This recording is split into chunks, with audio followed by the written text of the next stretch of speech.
이사야 21장 11절하고 12절 두 구절만 읽겠습니다. 두마에 대한 엄중한 말씀이라. 그가 세일산에서 나를 부르시기를 파수꾼아 밤이 어떻게 되었느냐, 파수꾼아 밤이 어떻게 되었느냐 하시니, 파수꾼이 말하기를 아침이 오나니 밤도 어리이다 하였도다. 너희가 물으려거든 물을지니 돌아오라 오라, 이렇게 했습니다. 이 말씀을 영적으로 적용하면 주께서 다시 오시는 그 밝은 아침이 되기 전에는 여기 밤이 오게 되어 있는 겁니다. 캄캄한 밤이 오게 되어 있습니다.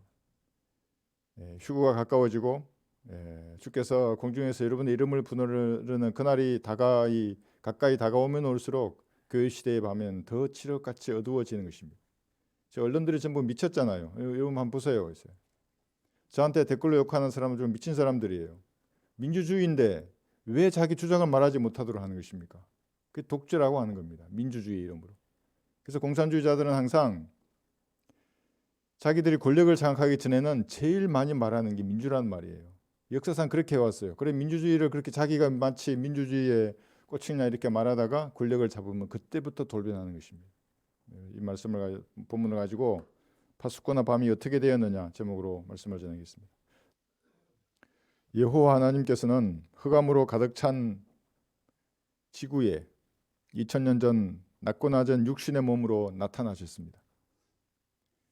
하나님의 나타나심은 에덴 동산에 자궁을 가진 한 여자가 등장한 것만큼이나 마귀의 세력에게는 참으로 놀라운 일이었습니다.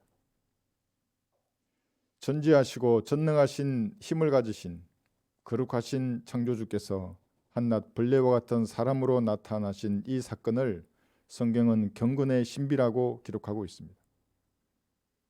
우주의 창조주이신데 시공간의 제약이 없으시고 그것을 창조하신 분이신데 육신으로 나타나신 것입니다. 한번 들어보십시오. 이는 우리에게 한 아이가 태어났고 우리에게 한 아들이 주어졌음이니 정부가 그의 어깨 위에 있을 것이요. 지금은 없습니다. 지금의 정권은 사람들이 다 가지고 있잖아요. 그의 이름은 경이로운 분이라, 상담자라, 능하신 하나님이라, 영원하신 아버지라, 화평의 통치자라 불리리라 했어요. 이사야 9장 6절입니다. 예수님이 지상 재림하시면 그렇게 불릴 것입니다. 지금 아니에요. 교황도 아니고 어떤 목사도 아니에요. 주 예수 그리스도 그분이 지상에 다시 오시면 화평의 통치자라고 불릴 것입니다. 잡다한 세상의 모든 권력들, 이것은 지상에 재림하시는 예수님의 발 아래 밟혀서 완전히 붕괴될 것입니다. 한번 들어보십시오. 이 세상의 나라들이 그랬어요. 모든 나라들입니다. 나라가 아니고 단수가 아니에요. 그건 성경에 아니에요. 그렇게 기록되어 있는 것은. 나라들이 우리 주와 그의 그리스도의 왕국들이 되어서 그분이 영원 무궁토록 통치하실 것입니다. 계시록 11장 15절의 말씀입니다. 초림 때 예수님은 그래서 메시아의 표적을 행하시면서 자신의 왕국이 이 땅에 세워지면 그때 지켜야 할 헌법을 산상수훈을 통해서 명확하게 죄인들에게 제시해 주셨습니다. 그러나 어둠으로 가득 찼던 유대인들은 참 빛으로 오셔서 세상을 밝히시는 예수님을 로마의 손에 넘겨서 죽였습니다. 요한복음 1장 4절 한번 보십시오. 그래서 예수님을 거부하는 사람들은 이 살인자의 영에게 놀아나는 사람들이에요. 무슨 그것이 의미인지도 모르고 너나 믿으라 그러고 너나 섬기라 그러고 나는 상관없다고 난 내 힘으로 산다고 그렇게 말하는 사람들입니다. 요한복음 1장 4, 5절 보시면 그분 안에 생명이 있었으니 그 생명은 사람들의 빛이라 그 빛이 어두움 속에 빛이어도 어두움은 그것을 깨닫지 못하더라. 그래서 복음의 빛나는 광채를 거부하는 사람이나 이 세대적 진리의 지식을 깨닫지 못하는 사람은 주님의 손이 짧아서 그를 구원하지 못하심도 아니요 그의 귀가 둔하여 듣지 못하심도 아닙니다. 자기 마음속에 진리를 정오하는 흑암으로 가득 찼기 때문입니다. 지옥과 불못이 흑암을 사랑하는 자들을 위하여 준비된 것입니다. 그래서 그것도 흑암인 것입니다. 그러나 빛을 사랑하는 사람은 누구나 참 빛이신 예수님께로 나오게 되어 있습니다. 그리고 은혜의 복음을 듣고 즉시 구원을 받는 것입니다. 그래서 여러분이 구령하러 밖으로 나가서 전도지를 이렇게 나눠주면 기다렸다는 듯이 믿는 사람들이 있다고요. 어떤 분은 왜 이제 전하냐고 말하는 사람도 있어요. 그래서 구원파처럼 그 사람 데리고 와서 뭐 일주일 동안이나 이리 끌고 다니면서 복음 전할 게 아니라고요. 그 사람들이 7일 동안 전하면 여러분들은 7분 만에 충분히 한 사람의 혼을 이겨올 수 있어요. 왜냐하면 한평생 그들을 다루오신 분이 성령님이기 때문에 그런 것입니다. 이 땅은 무죄한 예수님의 피를 받아서 더럽혀졌습니다.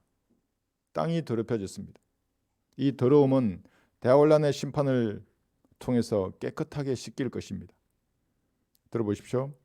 그러므로 너희는 너희가 거하는 땅을 더럽히지 말라. 이는 피로 인해 그 보복이 그 땅을 더럽힘이니 그 땅은 피를 흘린 사람의 피에 의하지 아니하고는 그것에 흘려진 피에 대해 깨끗해질 수 없느니라. 예수님이 피 흘린 것을 우습게 생각한다고요. 사람들은. 무지한 사람의 피를 받으면 사람의 피라도 땅이 더럽혀지는데 하물며 창조주의 피가 흘렸는데 어떻게 되겠습니까? 그래서 유대인의 3분의 2가 대환란 때 소멸하고 이방인의 3분의 1도 함께 소멸하는 것입니다. 이 땅은 은혜의 복음을 거부한 사람들의 시체로 가득 찰 것입니다. 죽음의 동산으로 바뀔 것입니다. 지구는 한 아들로 역사의 전면에 등장한 적 그리스도의 손에서 완전히 초토화될 것입니다. 그는 남자 동성애자입니다. 그래서 동성애를 온 세계가 입법화시키고 실제로 그렇게 실행한다고요. 그러니까 어떤 사람이 동성애를 뒤에서 밀어주는가? 그 당을 찍는 사람은 적 그리스도에게 표를 주는 사람이에요. 그가 받을 심판을 받을 것입니다. 어떤 사람이 차별금지법을 추진하는 당에 표를 주는 것입니까? 그건 그리스도인이 아니에요. 세상이 그토록 원하는 가짜 그리스도, 적 그리스도의 모습을 이 사람이 그대로 사람들에게 보여줄 것입니다. 한번 들어보십시오. 이는 그때의 대환란이 있으리니 그와 같은 것은 세상에 시작된 이후로 지금까지 없었으며 또 결코 없을 것이기 때문이라. 마태복음 24장 21절입니다. 이 대환란이 AD 70년경에 일어난 예루살렘의 파괴에다 적용하는 교단이나 사람은 마귀의 세력입니다. 그럼 로마 가톨릭이 즉시 아웃이 되는 거예요. 안식교인데 즉시 아웃이에요. 그 사람들은. 로마의 티투스 장군이 죽였던 사람보다 1, 2차 대전에서 사망한 사람이 수십 배는 더 많은 것입니다. 앞으로 일어날 3차 대전, 4차 대전, 5차 세계대전에서도 수십억 명의 사람들이 죽을 것입니다. 지구는 또다시 피의 동산으로 바뀔 것입니다. 방금 언급한 이 말씀, 이것은 주께서 부르신 파수꾼으로서 갖추어야 할 최소한의 소양입니다. 이런 성경적 관점이 없어요. 그 사람은 하나님이 세우신 파수꾼이 아닙니다. 이와 다른 교리, 다른 말씀을 전하는 사람이 아무리 정중한 말과 그럴듯한 언변으로 사람의 마음을 사로잡더라도 그것은 마귀의 수작입니다. 그래서 나한테 그런 말하는 목사들은 내 수작 부르지 말라 그런다고요. 뭐 영으로 재림했다 그러고 후천년주의, 무천년주의 이따위 말하잖아요. 마귀의 자식들이에요. 전부 다. 평신도가 그런 말하면 내가 다 들어주고 얘기하지만 목사라는 자가 그런 말하면 그건 불가능한 일이에요. 그 사람 바꾸기엔.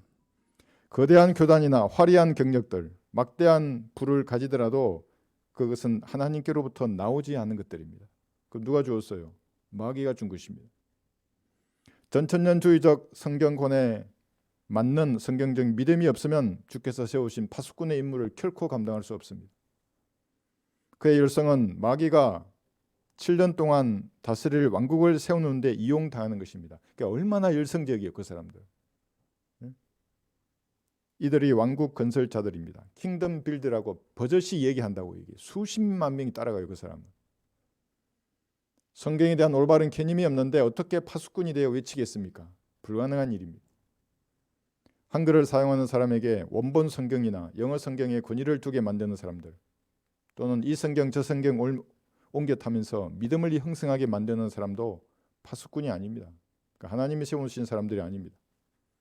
그 나라의 모국으로 된 성경의 권위를 빼앗는 모든 사람은 하나님과 전혀 무관한 사람들입니다. 그러니까 자기가 잘난 척하는 겁니다. 돼지 머리를 숭배하는 우상 숭배자들입니다. 그 사람들. 대신 자기 머리를 숭배하게 만드는 것입니다. 여러분은 한글 킹제임스 성경을 올바로 나누어 공부하고 성경적 실행으로 주님께 영광을 돌려야 합니다. 그런 사람들이 주님이 세우신 파수꾼이라고 하는 것입니다. 사무엘상 2장을 한번 보겠습니다.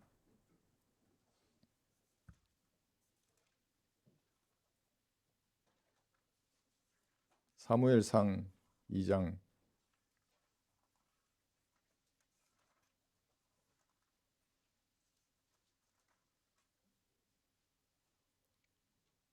3절 보시면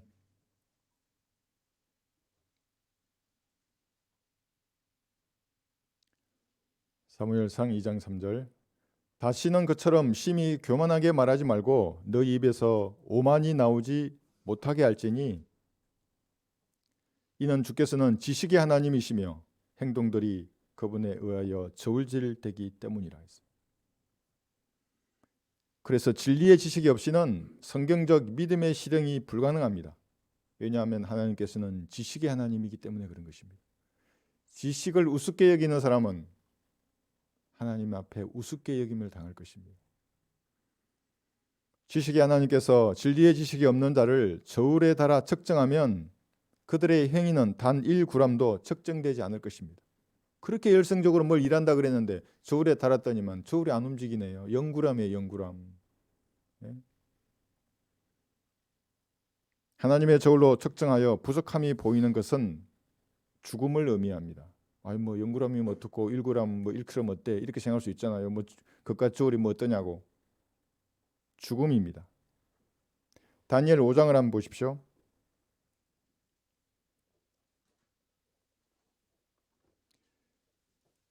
여기에는 하나님의 저울에 측정을 했는데 부족함이 보여서 죽은 사람의 이야기가 기록되어 있습니다. 다니엘 5장 여기 25절 보시면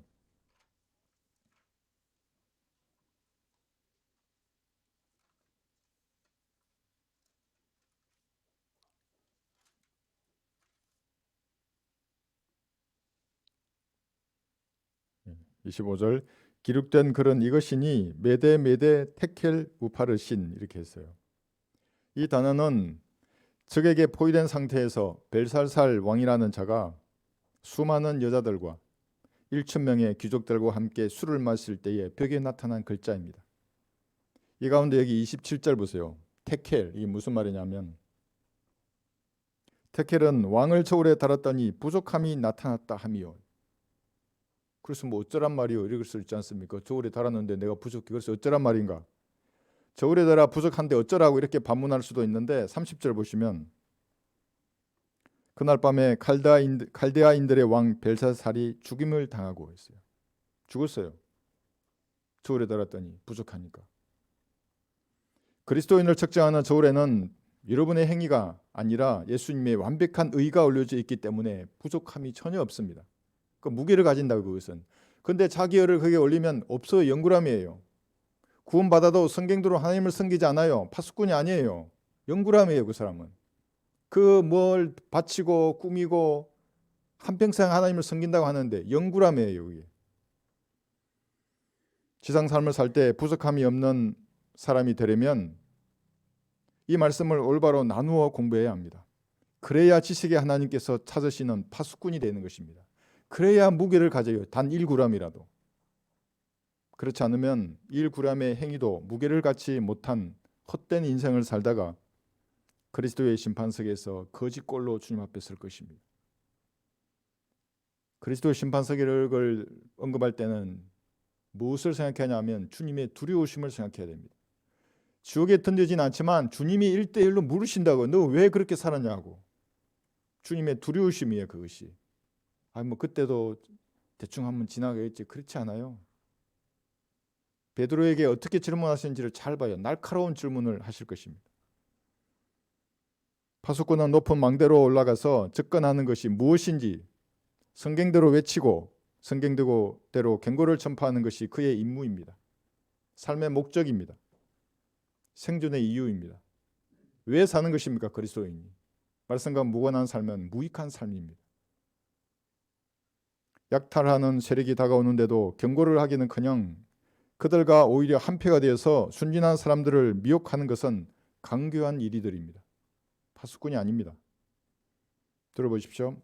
거짓 선지자들을 조심하라. 그들은 양의 옷을 입고 너희에게 나오나 속은 약탈하는 이리들이라. 마태복음 7장 15절의 말씀입니다. 많이 약탈하는 이리일수록 더 부드러운 양털로 자신을 위장하는 것입니다. 많이 약탈하는 일일수록 말도 부드럽게 사용하고 표정도 부드럽게 하면서 사람들을 잡아먹는 것입니다. 그런 자들은 파수꾼이 아니라 약탈하는 일이입니다. 이번 계엄과 탄핵 사태에 관련하여서 개신교단과 로마 가톨릭은 한 목소리를 냈습니다. 한번 들어보세요. 한국기독교 장로회, 한국기독교교회협의회, 전국 목회자 정의평화협의회, 한국기독교 학생회. 이 사람들은 성경의 하나님과 아무런 상관이 없는 단체입니다. 로마 가톨릭의 53개 단체를 대표하는 신부가 민주당 의원이 개최하는 기자회견을 국회에서 열고 대통령의 탄핵을 지지했습니다. 신부라는 말은 하나님 아버지라는 뜻인데, 그러면 하나님 아버지가 국회에 와서 좌익 세력을 지지하는 것입니까? 결코 그럴 수 없습니다. 왜냐하면 하나님께서는 이자까지도 철저하게 따지시고 그 사람이 뿌린 그것을 그대로 거두게 하시는 자본가이기 때문입니다. 공산주의자의 적이에요. 그리스도인들은 공산주의자를 적으로 얘기한다고. 이것이 그게 성경적 관점입니다. 이들은 현 정권이 이대로 무너지면 그 다음에 들어설 사람이 어떤 사람인지 전혀 모르거나 그를 동조하는 세력들입니다. 제명 할아버지가 오늘 밤에 그 집에 찾아갈지도 몰라요. 그런 노래도 있어요. 김정일이가 지옥에 떨어지기 전에 이런 말을 남기고 갔습니다. 남한이 공산화되면 1천만 명은 이민 갈 것이고 2천만 명은 숙청하고 나머지 2천만 명과 북한 주민 2천만 명이 공산주의 국가를 건설하면 된다. 그리고 지옥에서 불타고 있어요. 그 사람이. 그러나 저와 여러분들은 이런 날이 오기 전에 셋째 하늘나라로 옮겨질 것입니다. 그 얼마나 감사한 일입니까? 이는 우리가 그의 궤락을 모르지 않음이라. 고린도후서 2장 11절의 말씀입니다. 이들은 성경도 하나님의 능력도 모름으로 오해하는 사람들입니다. 주께서 세우신 파수꾼이 아니라 종교를 액세서리로 걸치고 다니는 우상 숭배자들입니다. 장로교 신학대학교 교수 평의회에 소속된 65명의 교수도 시편 58편 2절을 인용하면서 대통령의 탄핵을 요구했습니다. 그러나 바로 그 밑에 4절에 있는 기머거리 독사가 그들 자신인 것을 알지 못하는 사람들입니다. 어떻게 그를 들을 수 있겠어요? 귀가 없는데. 들을 귀가 없는 사람들이에요. 시편 58편 4절 한번 볼까요? 아무리 얘기해줘도 외쳐도 모른다고요. 그 사람들. 귀가 없는 사람들이에요. 그래서 성경은 독사의 자식들이라고 말하는 겁니다. 귀가 없어요 전부. 시편 58편 4절. 아마 오늘 이 설교 듣다가 화면을 때리는 사람도 있을 거예요. 내가 얄미워서. 시편 58편 4절 보시면 그들의 독은 뱀의 독과 같고 그들은 자기의 길을 막는 기머거리 독사 같나니. 시편 58편 4절입니다. 교회 시대의 캄캄한 밤은 제한적인 속죄나 무조건적인 선택과 같은 그런 마귀의 교리를 신봉하는 칼빈주의자들을 더욱 더 캄캄한 흑암 속으로 처박아 버리는 것입니다. 그 왜 마귀의 교리를 말하고 있어요? 그러니까 그런 헛소리 하는 것이에요. 예수님의 피가 왜 제한적이에요? 이게 마귀의 주장이라고. 이것이 선택된 사람은 피가 효력을 발휘하고 선택되지 않으면 아무리 믿으려고 그래도 불가능하면 지옥에 가는 책임이 하나님에게 있잖아요. 이게 마귀의 주장이라고요. 이 칼빈주의 신학교 65명의 박사들. 그렇지 않아요? 반론을 해보세요 한번. 파수꾼의 임무를 수행하기 위해서 제일 먼저 해야 하는 일은 하나님의 말씀에 경청하는 것입니다. 에스겔 3장 여기 17절 한번 보십시오.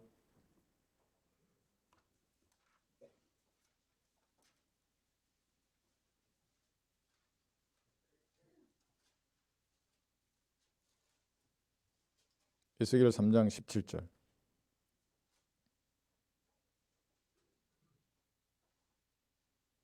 인자야 내가 너를 이스라엘 집에게 파수꾼으로 세웠나니 내 입에 있는 말을 듣고 내게서 나오는 경고를 그들에게 주라 그랬잖아요. 귀가 없으면 말을 듣지 못하는데 어떻게 경고를 바랄 수 있겠습니까? 귀가 들리지 않는 사람은 입으로 말을 할 수가 없습니다. 그렇죠, 그죠? 예, 귀로 뭔가 들어야 말을 하는 겁니다. 하나님의 말씀을 들어야만 입으로 파수꾼의 경고를 줄 수 있는 것입니다. 여기 사무엘상을 다시 한번 펴보십시오. 15장에 보시면 사무엘상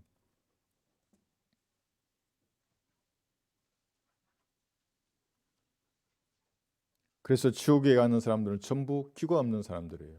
귀머거리 독사의 후예들이에요. 전부. 사무엘상 15장 22절.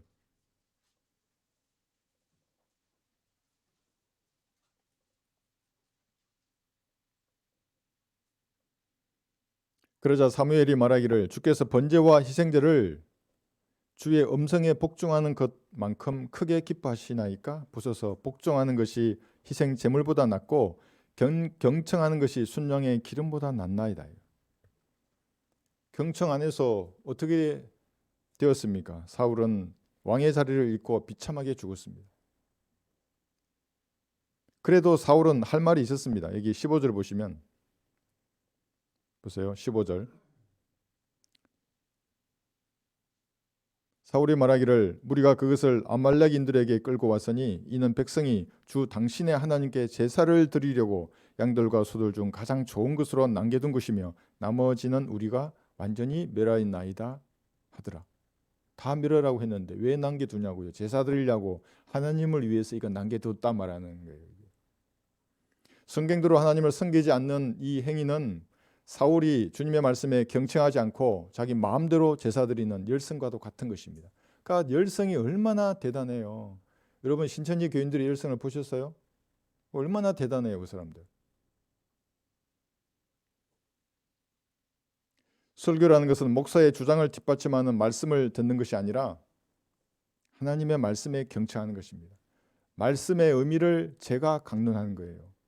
제 강론에 말씀을 끼워 맞춰서 주장하는 것이 아닙니다. 지금은 구약이 아니기 때문에 이런 열성적 행위를 한다고 해서 사울처럼 죽지는 않을 것입니다. 그러나 그들의 행위는 단 1g도 주님께 인정받지 못할 것입니다. 이런 사람은 파수꾼의 경고를 전파할 수가 없는 사람들입니다. 설령 선교지로 나가서 자기 몸을 죽음으로 바쳐도 소용이 없습니다. 단 1g도 주님께 인정받지 못할 것입니다. 오늘 주일을 맞아서 전국에 얼마나 많은 교회에서 하나님의 이름을 부르고 찬양을 하고 기도를 하겠습니까? 얼마나 거룩하겠어요. 그들이 드리는 것들이. 그러나 바른 성경을 올바로 나누어 공부한 하나님의 교리 위에 굳건하게 서서 파수꾼의 임무를 다하는 교회, 그런 그리스도인들은 눈을 씻고 보아도 찾아보기 어렵게 된 것입니다. 다 안다 그런다고 복음 전해보면 나도 안다고 예수님의 피로 죽으시고 보라시고 그래서 내 죄가 용서되고 할렐루야. 그걸 아는 것이지 믿는 게 아니에요. 그 사람들하고 얘기해 보면 교묘하게 마귀가 완전한 영적 흑암으로 몰고 가는 것입니다. 파수꾼이 되어야 할 교회가 흑암의 세력에게 압도당해서 어둠 속에 묻혀버렸습니다. 이것은 바른 말씀에 경청하지 않은 이 민족의 열매이기도 합니다. 잠언 1장 보십시오. 32절. 잠언 1장 32절.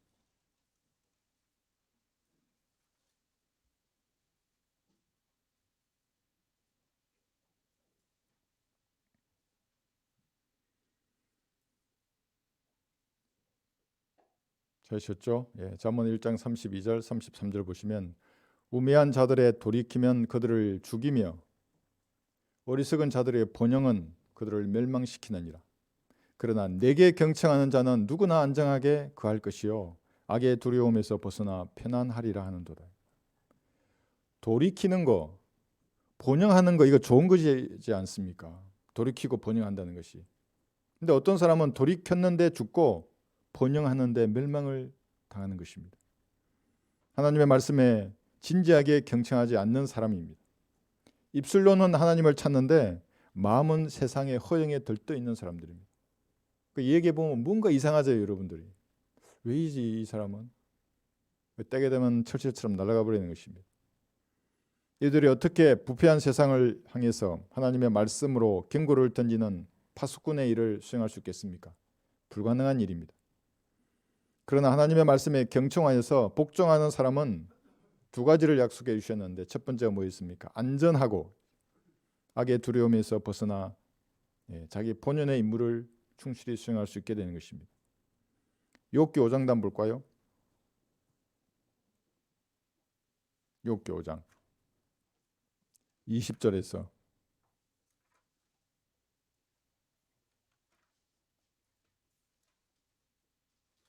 22절까지 욥기 5장입니다. 여러분들은 지금 지구상에 현존하는 가장 오래된 책을 읽고 있는 겁니다. 욥기 5장 20절.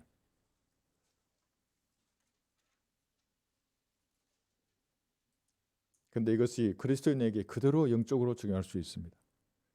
20절 보시면, 기근 중에 그는 너를 죽음에서 구속하실 것이며 전쟁에서 칼의 건세로부터 구속하시리라. 내가 혀의 채찍을 피하여 숨게 될 것이며 멸망이 닥칠 때에도 그것을 무서워하지 아니하리라.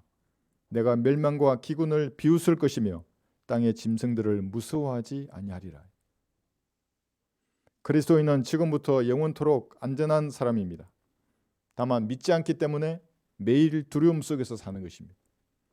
파수꾼은 자신의 구원이 영원히 보장된다는 성경적 확신을 가지고 매일 주께서 주시는 조언에 경청하는 현명한 사람들입니다. 그래서 성경을 펴라고요. 두려우시면 성경을 펴고, 무엇인가 마음이 공허하면 성경을 펴고, 남이 미워 죽겠어요. 성경을 펴라고요. 그럼 사랑으로 충만하게 되는 것입니다. 주님의 조언에 경청하는 사람인 것입니다. 멸망과 기근을 비웃는 것은 파수꾼이 가진 기본적인 능력입니다. 멸망이 다가왔어요. 가면 되는 거예요. 주님이 보내신 멸망을 피해서 내가 어디로 도망갈 거예요? 아, 주님 나를 부르시는구나. 가면 되는 거예요. 이제. 기근도 마찬가지예요. 만약 이런 것이 두렵다면 어떻게 입을 벌려서 파수꾼이 마땅히 해야 할 경고를 세상에 전파할 수 있겠습니까? 내도 두려워 죽겠는데 어떻게 말할 수 있어요? 그러니까 이런 것들은 여러분이 나가기 전에 기도로 다 씻어내고 갈보리 피를 씻고 나가는 것입니다. 파수꾼을 흉내내는 자들은 입을 닫고 아닌 척합니다. 또 잘 모르는 척하고 다 본질을 회피해서 나간다고. 이 질문하다 보면 거룩한 척하고 자기 배나 풀리는 얄팍한 자들입니다. 그러나 파수꾼은 말씀해 주시는 조언에 늘 경청하는 사람입니다. 여기 잠언 펴셨죠? 12장 보시면 잠언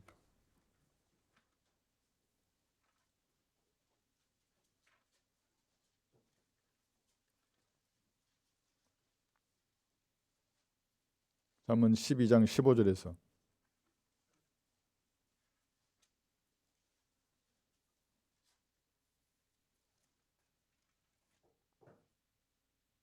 어리석은 자의 행위가 자신의 눈에는 오르나 조언에 경청하는 자는 현명하니라. 이 조언이 하나님의 말씀입니다. 주께서 양심에 조언하시는 그 말씀, 그것에 경청하는 파수꾼은 현명한 사람입니다. 여러분의 양심에 항상 먼저 말씀하신다고요. 이런 사람이 주님께 직접 듣고 배우며 조명해 주시는 말씀으로 사는 사람입니다. 그러나 어리석은 자의 특징은 여기서 말씀하시는 대로 늘 자신이 옳다고 생각하는 겁니다. 도무지 조언에 경청하지 않습니다. 절구에 넣고 그 어리석음을 가루로 만들어 버리고 싶을 지경입니다. 그러면 좀 어리석음이 없어질까요? 내가 어리석은 자를 곡식과 함께 절구에 넣고 공의로 찌을지라도 그의 어리석음은 그에서 떠나지 아니하리라. 잠언 27장 22절입니다. 그럼 어떻게 해야 됩니까? 절구에 넣고 찌어도 어리석음이 없어지지 아니한다는데, 주께서 어리석은 자의 눈을 가린 수건을 벗겨주시도록 기도하고, 그리고 때가 되면 두려움 없이 그에게 말해야 하는 것입니다. 여러분이 그 사람을 두려워하면 그 사람이 얼마나 여러분이 섬기는 하나님을 우습게 보겠어요. 이 여자, 이 남자, 이 사람이 나를 두려워하네? 그럼 제가 섬긴 하나님이 뭐 하는 존재이지? 나도 두려워하네? 여러분이 두려워하는 모습을 보면 그 사람은 돌아서서 그 어리석은 자는 축배를 들 것입니다. 어리석은 자들은 어리석은 생각을 가진 자들과 거대한 무리를 형성합니다. 그래서 무리 속에 들어가는 것이 안전하다고 여기지만 사람에게 옳게 보이는 길이 있으나 그 끝은 죽음의 길들이라는 이 말씀을 잊지 말아야 하는 것입니다. 잠언 14장 12절의 말씀입니다. 그 거대한 무리가 이 옳은 길이라고 그래가잖아요. 죽음의 길이에요. 그것은 성경을 펴보면 바로 알 수 있는 겁니다. 이런 자들은 파수꾼이 될 수가 없습니다. 하나님의 조언을 무시한 대가가 지옥행 티켓이라는 사실을 잊지 말아야 합니다. 아니 뭐 하나님이 이렇게 말씀하시는데 내가 좀 이렇게 하면 뭐 어때? 뭐 좀 잘못해도 내가 무슨 살인을 해서 간음을 해서 내가 뭔 도둑질을 해서 이렇게 생각할 거 아니에요. 잠언 1장 25절 보세요.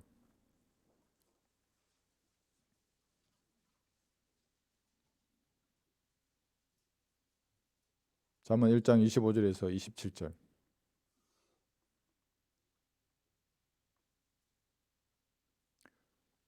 오히려 나의 모든 조언을 무시하였고 나의 책망을 받아들이지 아니하였으므로.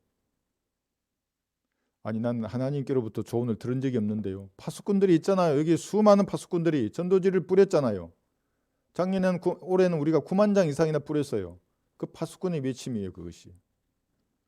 나도 너희가 재앙을 당할 때 비웃을 것이요 너희에게 두려움이 임할 때 조롱하리니 이는 너희의 두려움이 멸망같이 이르고 너희의 재앙이 회오리 바람처럼 닥칠 때요 고난과 고통이 너희에게 임할 때라.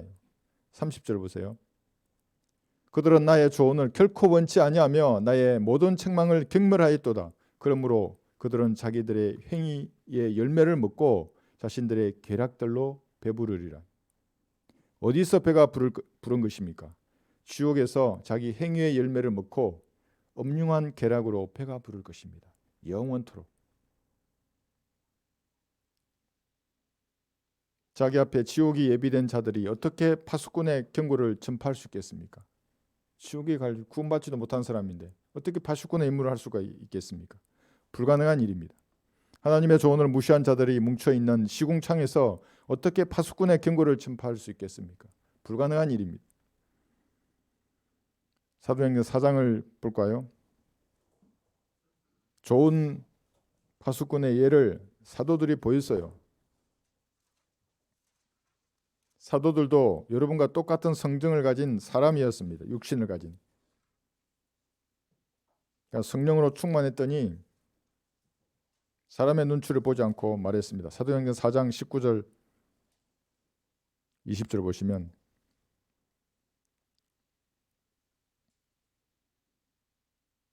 그러나 베드로와 요한이 그들에게 대답하여 말하기를 하나님 앞에서 너희에게 경청하는 것이 하나님께 경청하는 것보다 더 옳은 일인지 판단하라. 우리는 보고 들은 일들을 말하지 아니할 수 없노라고 하더라. 이것이 파수꾼들입니다. 모든 사람은 하나님 앞에 있습니다. 한적한 곳으로 피하거나 숨을 곳이 없습니다. 어떻게 하나님 앞에서 숨을 수 있겠습니까? 구원받았으면 하나님의 아들들로 하나님 앞에 서 있고 구원받지 않았으면 마귀의 자식으로 하나님 앞에 서 있습니다. 주께서 보고 계시는데 벌레 같은 사람보다 영원하신 하나님께 경청하는 것이 당연히 옳은 것입니다. 베드로와 요한은 눈으로 보고 귀로 들은 일들을 말했던 파수꾼이었습니다. 듣는 사람의 감정이나 그들의 입장을 전혀 고려하지 않았습니다. 그들은 육신으로 나타나신 하나님을 직접 눈으로 보았고 또 손으로 만졌던 사람들입니다. 태초부터 계셨고 우리가 들었으며 우리 눈으로 보았고 주목하여 살폈으며 우리 손으로 직접 만졌던 생명의 말씀에 관해서라요. 요한일서 1장 1절입니다. 사도 요한은 영원한 생명이신 예수님의 심장 고동까지 직접 듣기도 했습니다. 예수님이 행하셨던 메시아의 표적도 보았습니다. 병든 자들을 고쳐주시고 마귀에게 길박당한 사람들을 풀어주시는 것을 직접 보았습니다. 나사로가 죽었다는 말씀을 듣고 우시는 예수님도 보았습니다. 죽어서 악취가 풍기는 나사로를 살리시는 예수님도 보았습니다. 십자가에 못 박혀 죽으시는 것도 보았고 다시 부활하셔서 하늘나라로 올라가는 것도 보았습니다. 베드로와 요한은 자신이 보고 들었던 것을 말하지 않을 수 없는 파수꾼이었습니다. 그들이 말하지 않고 입을 다물고 있었다면 아마도 그들의 가슴은 터져버렸을지도 모릅니다. 막 죽은 자를 살리시고 모든 병자를 다 고쳐주시고 위로하잖아요. 사람들에게 말씀하실 때. 그리고 십자가에 죽으시고 부활한 걸 다 보았기 때문에 그런 것입니다. 여러분도 이 모든 것들을 보존된 성경을 통하여 믿음의 눈으로 보고 귀로 들었습니다. 영원한 말씀을 손으로 만지고 눈으로 읽었습니다. 지금 여러분 앞에 있잖아요. 이 영원한 말씀이. 우리도 만지는 겁니다. 이렇게. 여기에 대해서 초림 당시 사도들마저 알지 못했던 그 향상된 진리의 지식을 공부해서 여러분 다 알고 있습니다. 과거도 알고 현재도 알고 미래에 일어날 일들도 알고 있는 것입니다. 믿음의 귀로 여러분 더 들어보면 지옥에서 몸부림치는 자들의 소리도 들린다고요. 믿음의 눈으로 바라보면 지금 이 나라를 공산화시키는 자들이 앞으로 100년 후, 200년 후에 어떤 모습으로 지옥에서 불탈지도 보인다고요. 그래서 두려워하지 않는 겁니다. 그들 불쌍한 자들이에요. 마귀에게 속아서 지옥으로 가는. 그런데 파수꾼으로서 마땅히 해야 할 경고를 전하지 않는다면 여러분의 가슴도 터져버릴지도 모릅니다. 말씀에 경청하지 않았기 때문에 뭘 잘 모른다면 입을 다물어도 아무런 동료를 느낄 수 없습니다. 모르는 걸 어떻게 말하겠습니까? 알지도 못하는 진리는 침묵하는 편이 오히려 더 편할 것입니다. 그러나 진리의 지식을 여러분 공부해서 알아버렸어요. 이제 성령께서 깨닫게 해주었어요. 그러면 여러분의 가슴이 터지기 전에 경고의 나팔을 불어야 하는 것입니다. 에스겔 여기 3장 18절 보시면 글쎄 이 말의 의미가 이것입니다. 에스겔 3장 18절에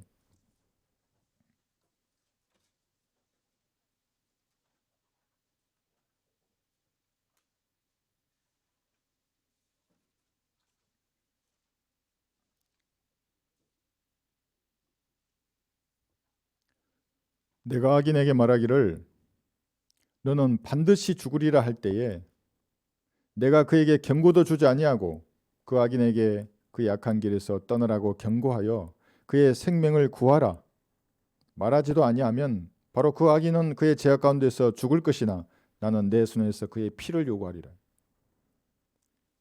이 땅에 있는 중교교회의 정점에 있는 자들은 모두 지옥으로 가는 사람들의 피값을 물을 것입니다.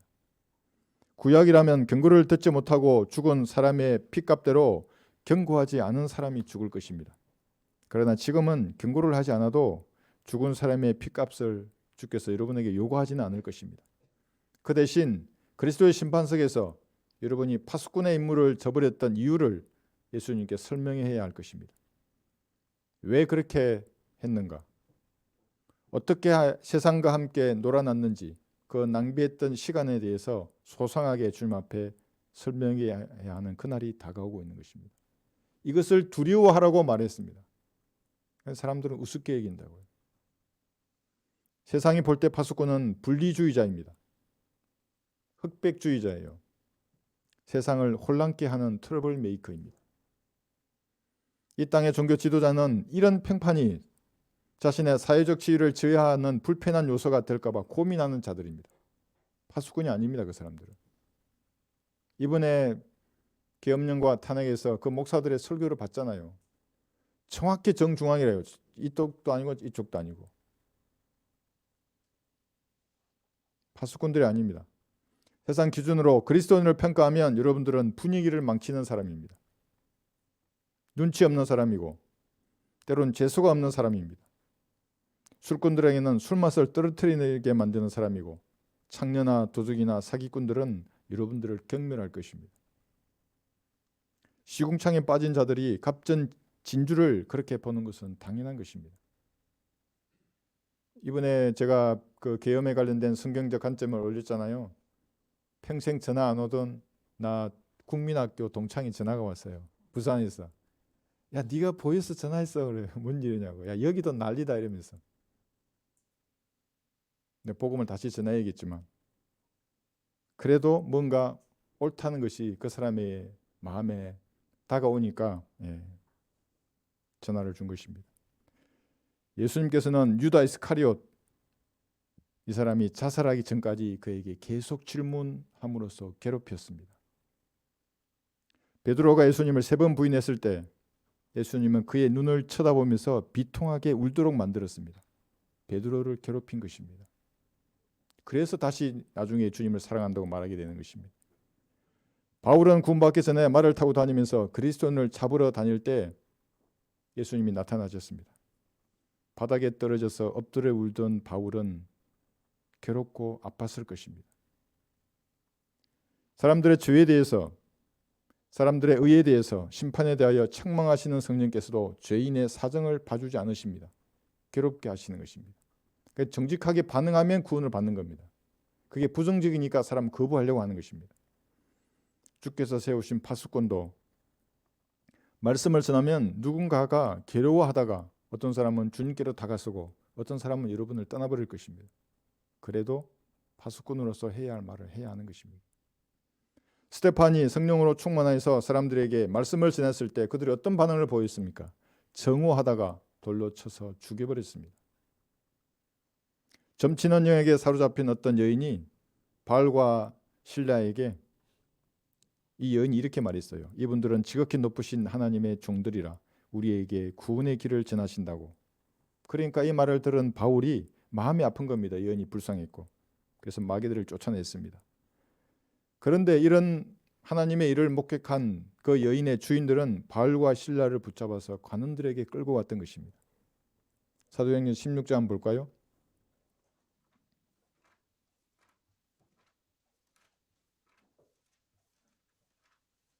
사도행전 16장 20절 보시면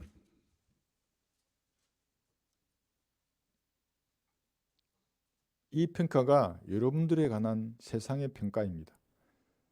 사도행전 16장 20절 행정관들에게 데리고 가 말하기를 이 사람들은 유대인으로 우리 성읍을 심히 소란케 하며 우리 로마 사람들로서는 받아들여서도 행해서도 안 되는 관습을 전하고 있나이다 라고 하더라.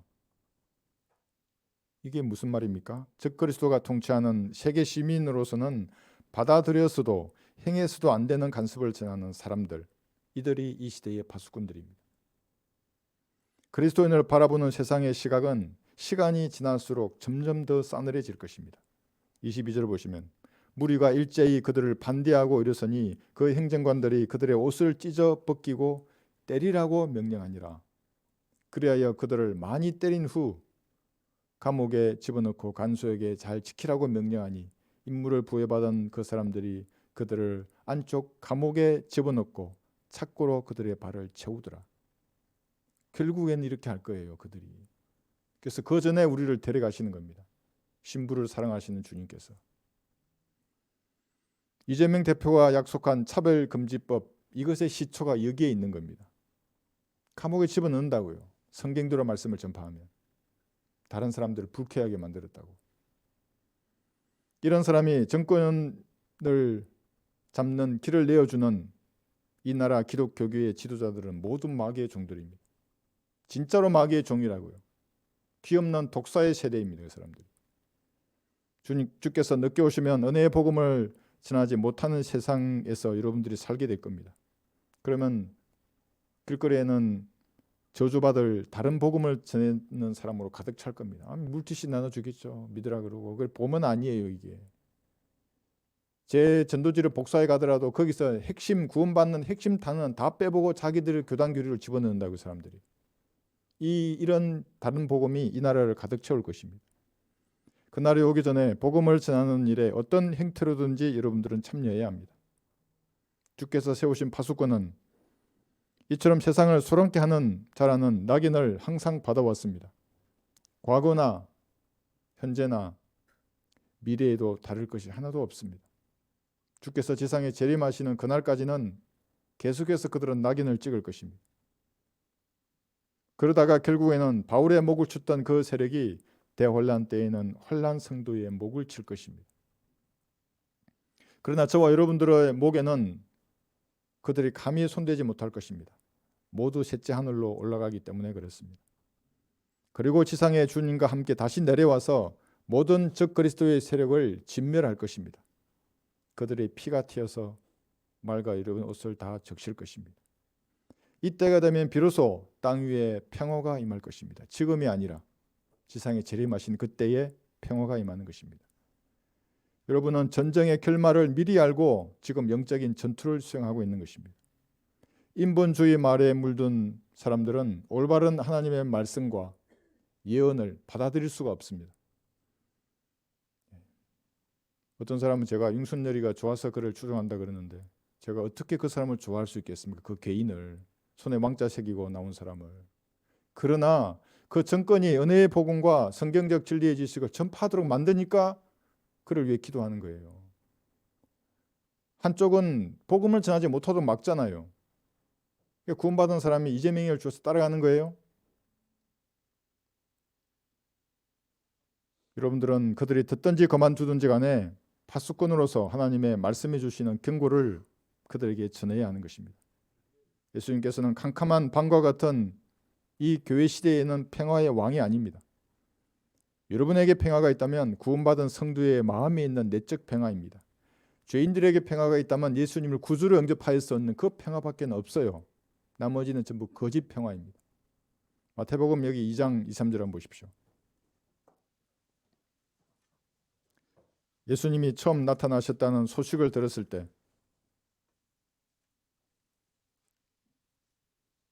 헤롯 왕은 어떤 반응을 보였을까요? 기뻐했을까요? 막 평화를 외치고? 그렇지 않아요. 대량 학살이 그 뒤를 따라왔던 것입니다. 마태복음 2장 2절 3절 보시면, 그러니까 여러분 캐롤송에 얼마나 반성경적인 요소가 많은지 몰라요. 아기 예수가 온 것이 이 땅에 평화가 임했다고 말하는 거잖아요. 지상 재림 때 평화가 임하는데. 마태복음 2장 2절에서 3절 말하기를 유대인의 왕으로 태어나신 분이 어디 계신가? 우리가 동방에서 그분의 별을 보고 그분께 경배드리러 왔노라고 하더라. 이 별은 천사입니다. 하늘에 빛나는 그 별이 아니라 천사를 보고 따라온 겁니다. 헤로드 왕이 이 일들을 듣고 온 예루살렘과 더불어 불안해하며, 이게 첫 번째 반응이에요. 예수님이 이 땅에 딱 등장하니까 제일 먼저 본 세상 왕의 반응은 불안이었습니다.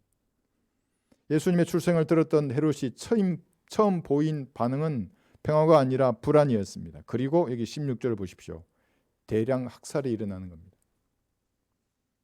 16절 그 후 헤롯이 현자들에게 속은 줄 알자 심히 분노하여 군사를 보내어 그가 현자들에게 자세히 물어본 그때를 기준으로 하여 베들레헴과 그 온 지경에 있는 모든 사내 아이를 2살부터 그 아래로 다 죽이니라. 예수님의 영을 소유한 파수꾼의 외침도 저들에게는 자신의 왕국을 뒤흔드는 말씀입니다. 자신의 왕국을 소란케 하는 소리로 여겨지는 것입니다. 그러나 여러분들은 위축되지 말고 주께서 여러분에게 귀에 넣어주신 그 말씀, 파수꾼이 해야 할 그 임무를 수행해야 하는 것입니다. 한번 들어보십시오.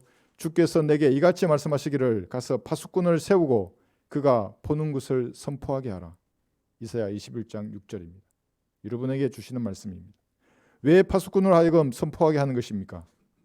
주의 말씀을 듣고 악에서 돌이키는 사람이 많아진다면 민족이 붕괴되지 않고 그 민족이 파멸되지 않기 때문에 그런 것입니다.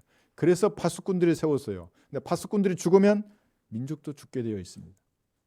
예레미야 18장 찾아볼까요? 7절 보시면, 그래서 이 땅에 파수꾼이 없는 이유가 여기에 있는 것입니다. 마귀는 너무나 잘 알고 있습니다. 예레미야 18장 7절 있어요. 내가 한 민족과 한 왕국에 관하여 그것을 뽑아버리고 붕괴시키고 파멸시키리라고 말할 경우에 만일 내가 말했던 그 민족이 그들의 악에서 돌이키면 내가 그들에게 행하리라고 생각했던 그 재앙에서 돌이키리라고 했습니다. 주께서는 오늘도 자신이 세운 파수꾼의 외침을 듣고 한 민족이 악에서 돌이키기를 원하십니다. 파수꾼은 다만 자신의 책무를 다할 뿐입니다. 나머지는 주께서 좋게 여기시는 대로 하실 것입니다. 들어보십시오.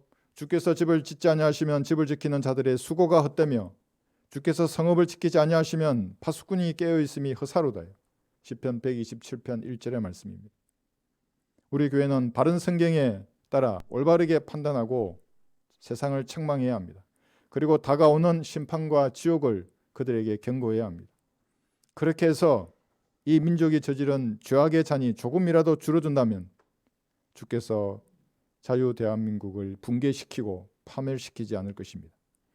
파수꾼의 외침에 이 민족의 운명이 달려 있는 것입니다. 다 같이 기도하시겠습니다.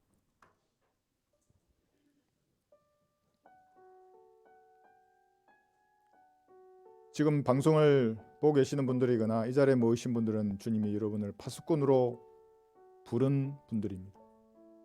그래서 말씀을 깨닫게 해주셨고 성경적 진리의 지식을 알게 된 것입니다. 그랬다면 자신이 파수꾼이라는 사실을 잊지 말아야 합니다. 타협하지 말아야 합니다. 여러분이 파수꾼의 예물을 저버리면 이 민족은 붕괴되고 파괴될 것입니다. 다른 사람에게 미루지 말고 자신이 파수꾼으로서 주님 앞에 내가 여기 있나이다 이렇게 말씀드리는 귀한 시간이 되시기 바랍니다.